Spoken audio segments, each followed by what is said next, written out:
நடிகை ரித்திகா சிங் கொஞ்ச நாளாவே தமிழ் சினிமாவுல வந்து நடிக்காமலே இருந்தாங்க. நெறைய பட வாய்ப்புகள் வந்தும் அத தவிர்த்துட்டு வந்துட்டு இருந்தாங்க. நல்ல கதைக்காக வெயிட் பண்ணியிருந்ததா சொல்றாங்க. ஸோ அவங்களுக்கு ஏத்த மாரியே வந்து பார்த்தீங்கன்னா, ஒரு கதை அமைஞ்சிருச்சு. அந்த படம் தான் வேட்டையன் அப்படின்ற திரைப்படம்.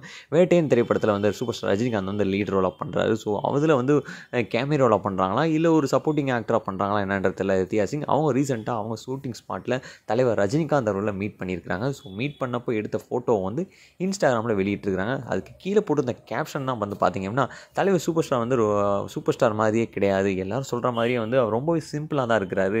எல்லாருமே ஒரே மாரி தான் ட்ரீட் பண்றாங்க. ஸோ அந்த அளவுக்கு வந்து தலைவர் சூப்பர் ஸ்டார் ரஜினிகாந்த் அவர மீட் பண்ணதுக்கு நான் ரொம்பவே ஹேப்பியா இருக்கேன். அப்படின்ற மாரி விஷயத்த வந்து அ Instagramல பதிவிட்டுருக்காங்க. ஸோ தொடர்ந்து நான் தமிழ் படங்கள்ல நடிக்க போறேன் அப்படின்ற மாரி விஷயத்தையும் சொல்லியிருக்காங்க. ஸோ வெயிட் பண்ணி பார்க்கலாம். ரித்திகா சிங் வேட்டையன்ற படத்தில என்ன மாரி ரோல்ல நடிச்சிருக்காங்க அப்படின்றத வேட்டையன் திரைப்படம் கூடிய சீக்கிரம் திரைக்கு வர இருக்கிறனால வந்து பார்த்தீங்கன்னா, அந்த படத்தினோட வேலையெல்லாம் ரொம்பவே தீவிரமா போயிட்டுருக்கு. ஸோ வெயிட் பண்ணி பார்க்கலாம். படம் எப்படி தான் வரப்போகுது அப்படின்றத உங்களுக்கு எனக்கு தெரிஞ்சு அப்படின்னா, உங்களோட கருத்துக்களை கீழ கமெண்ட்ல கண்டிப்பா பதிவு பண்ணலாம். இந்த வீடியோ லைக் பண்ணுங்க.